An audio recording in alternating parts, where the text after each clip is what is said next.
at the management of diabetes, how do you make a clear-cut line on who takes the tablets and who takes the insulin? So we base that upon, number one, how high is your sugar. So for example, if someone comes to the clinic and you find their sugar is, let's say, above 20. So at that particular point, it's clear-cut that he will need to start on insulin. The more accurate marker is what we describe called glycated hemoglobin. And we normally say for anyone who has a HbA1c value of more than 10%, then you must start insulin very early on.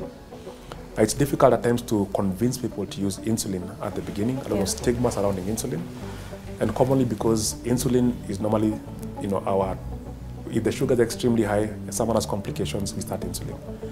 Most lay people, they remember their father who was on dialysis and was put on insulin, or who had a stroke and had to be on insulin. So they relate insulin to causing complications. Yes. People also have this misnomer that if I'm put on insulin, my body will get used to insulin and I have to be on insulin for the rest of my life. But it's clear cut that if you have a very high sugar, at least I'd say more than 15 for your random blood sugar, and an HbA1c more than 10%, insulin must be started very early, because there are benefits in controlling your sugar aggressively at the beginning. Of course, ensuring that you go within safe limits to avoid getting what is called hypoglycemia. Hypoglycemia is a complication we fear as clinicians when we prescribe both tablets as well as insulin. Hypoglycemia means your blood sugar dropping below 4 millimoles. So in clinical practice, the first thing before you initiate any treatment is let your patients know what a low blood sugar is, which is any sugar below 4. When they have a sugar below 4, the first thing that they must alert their clinician or nurse educator immediately, or any family member close to them, to try and raise their blood glucose level. And let them use whatever is around them. So if they're still awake and conscious, they can take either juice, they could take a cup of sweetened tea, or they can take water with sugar to raise the blood sugar. And it's very key to also know how to manage this right at home. And we do that as part of routine training in what is called structured diabetes nurse education. The key things is, number one, if someone gets a low blood sugar, less than 4, then ask yourself, are they awake, are they conscious? If they are awake and conscious, you can give them any sweetened drink, juice, sweetened tea, dextrose tablets, anything to raise their blood sugar. Once your sugar is above 6, then you know you are in the clear, but at least you must check your sugar frequently. We say at least every 30 minutes for the first 4 hours, because at times if you still have insulin in your system, the sugar will drop again.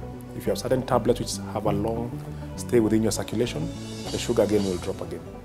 Now, anyone who has what is called severe hypoglycemia, meaning hypoglycemia requiring a third party to assist you, so either that you're very confused or you become unconscious, then do not give any fluid through the oral cavity, because there's a risk of that fluid all ending up in the lungs. So a common thing we see in town, someone collapses on the street, and if they think it's low sugar, they just take a bottle of Fanta Orange and shove it down someone's throat. That's quite dangerous, because you can actually kill the individual doing that.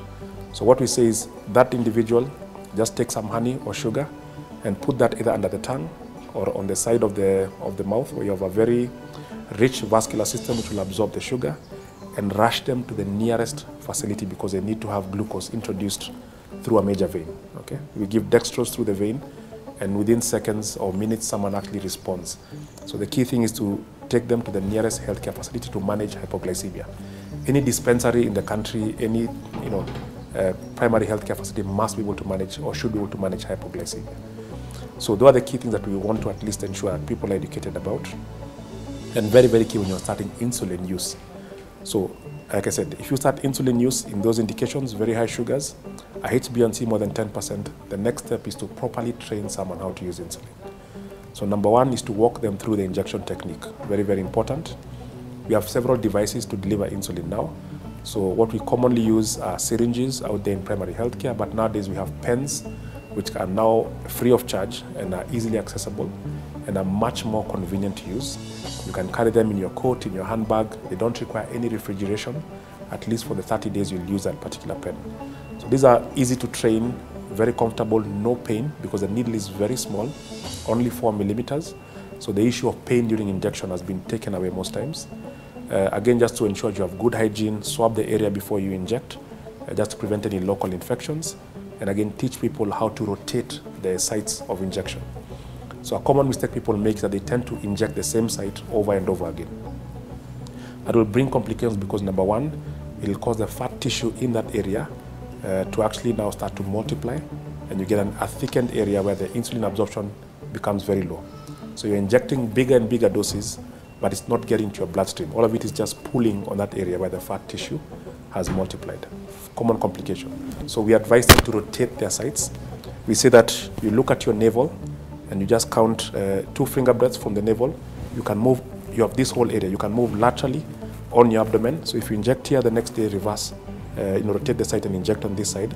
So this entire area here on the abdomen, from the navel, just put 2 finger breadths on the navel. This whole area can be used for injection. Similarly, your outer thighs are all sites you can use for injection. So you have quite a large area in your body to try and inject yourself. And these are areas you can self-inject without any complications. People also assume that they inject their arms, but it's not correct because it's difficult for you to self-inject on your arm. So use sites that you can clearly see what you're doing.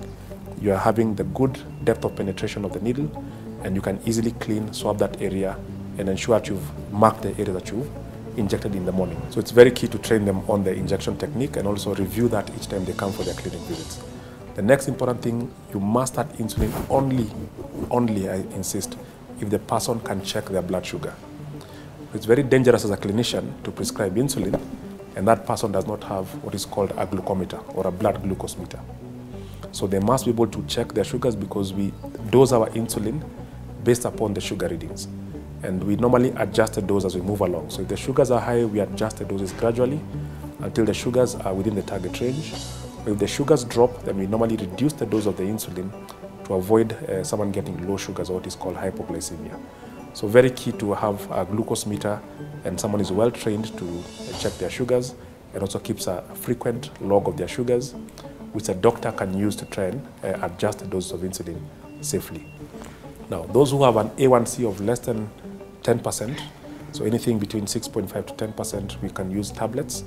Sometimes we use one single tablet. So for example, if you're between 6.5 to let's say 7.5%, a single tablet may be adequate together with the diet and exercise. If it's higher than that, we normally use a combination. Most tablets now come combined, 2 tablets in one. Or if the sugars are going up to 9.8, 10%, we can also use up to 3 tablets. But again, the patient must check their sugars. Once you start thinking the sugars are dropping, again, we cut down on the dosage and we cut down on the number of tablets. Now, it's also good to be aware that diabetes is a chronic progressive condition, meaning that you could start off with tablets for, let's say, 10 years, but eventually the main abnormality in diabetes is, number 1, insulin comes from the pancreas, from specialized cells called the beta cells. Now, once you are diagnosed with diabetes at the beginning, it says that you've lost at least half of your pancreatic cells. So only 50% are left. And we normally have an annual rate of decline of these cells, approximately 4% per year. So even if you start off with tablets, you could respond very well in the beginning, but as you slowly experience your decline in the number of beta cells, and it gets to a critical point when the cells in the pancreas are so few that they cannot be able to produce insulin. So that's called your endogenous insulin, insulin that is coming from your own cells in the body. When you have very low pancreatic beta cell mass, then very little insulin comes from those cells, and we'll have to substitute that with insulin via the injections or through the pens to try and at least keep the blood sugars within normal range. So you could start off on tablets, then end up on insulin. It doesn't mean that you're getting worse. It simply means that we need more insulin in the system just to control your blood glucose readings. Now, there are also those individuals who have diabetes and their A1C is not very high and can simply manage on diet and lifestyle. So not every single person who has a diagnosis of diabetes needs to be on pharmacologic therapy or insulin and tablets. We have classes of individuals who are in the clinic who are able to manage the diabetes simply by diet and exercise. And the more aggressive you are, if you don't have any complications with your exercise and diet, then we can actually see people actually being able to actually even move into the pre-diabetic range. That is an A1C of less than 6.5.